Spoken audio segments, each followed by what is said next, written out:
ठीक है, जैसे मैं पहले आपको बता रहा था कि हम अपने बच्चों को जिस्मानी जब पढ़ाई देते हैं तो उसके लिए हमें बड़ा ख्याल होता है।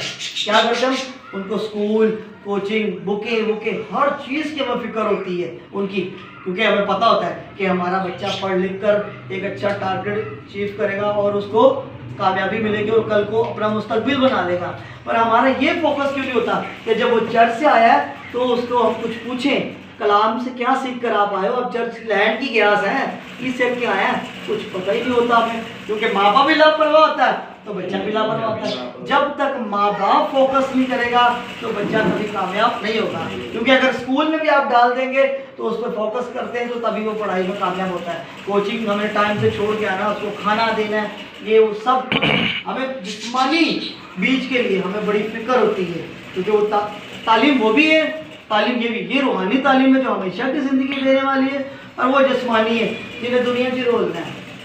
ठीक है, इसका मतलब ये नहीं मैं कहना कि आपको बच्चों को पढ़ाई नहीं करें, करवाएं, पर उनको कहें कि कलाम मुक़द्दस भी आप पढ़ें, उससे सीखें, और हमें आप भी हमें सिखाएं और हम भी से सीखें और हमें बताएं बेटा कुछ जैसे वडेरे माँ पे होंगे ने जोड़े नहीं पढ़े लिखे होंगे तो बड़े अगे जाके एंड फ्रंट से जमीन से बह जाते हैं, घरों बाहर वो सारी जगह तो तंग आए होंगे ने, पत्थरीली ज़मीन हो चुकी है, तो फिर कोशिश करते हैं एंड ते अगे जाके बह जाइए, ये तो खुदा एक ज़िंदगी फ्रैश मांगता है।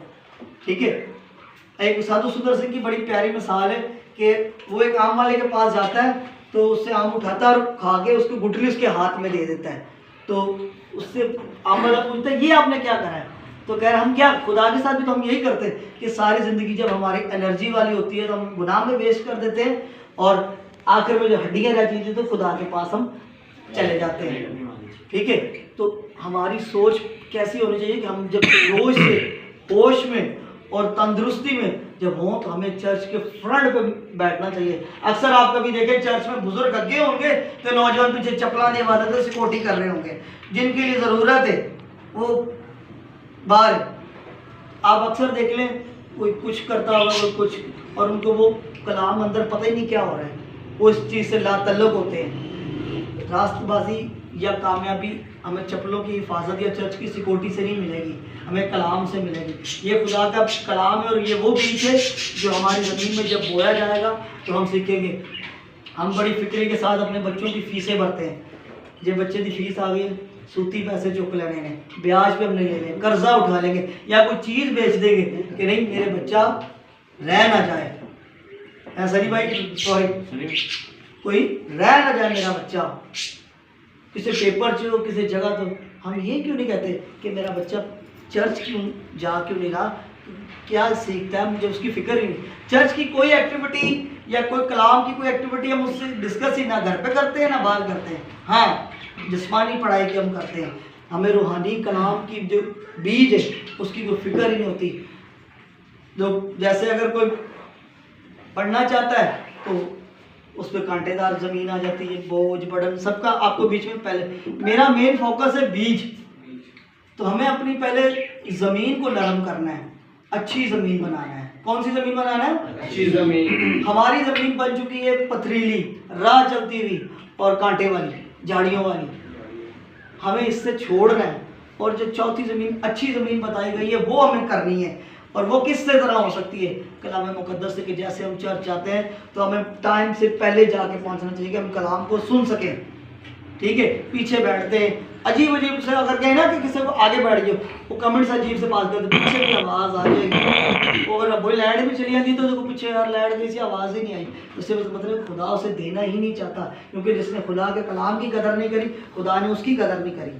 तो हमें उसको भी फोकस करना है, हमें अपनी ज़मीन को नरम करना है ताकि जब कलाम बोया जाए तो हम जड़ पकड़ने वाले बन सकें और जड़ पकड़कर हम फलदार बन सकें। फलदार हम कैसे होंगे?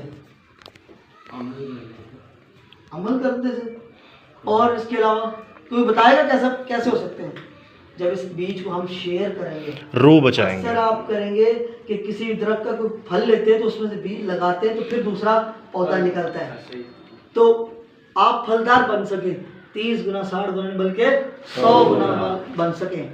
और इस कलाम मुक़द्दस को हमने अपने दिल में रखना है, हमें इंतज़ामिया में छोटियों में इधर उधर शामिल नहीं होना, और हमें ये फोकस नहीं करना कि मैं अपने बच्चे की सूद के पैसे चुक के पहले फीस की जमा करा दी, कोई शहर बेच के जमा करा था।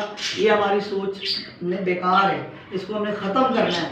हमारी अगर सोच ये होगी ना हमारे बच्चे के लिए कलाम मुक़द्दस, तो फिर हमारा बच्चा कहीं धोखा नहीं खाएगा, कहीं फंसेगा नहीं, कहीं रुकेगा नहीं।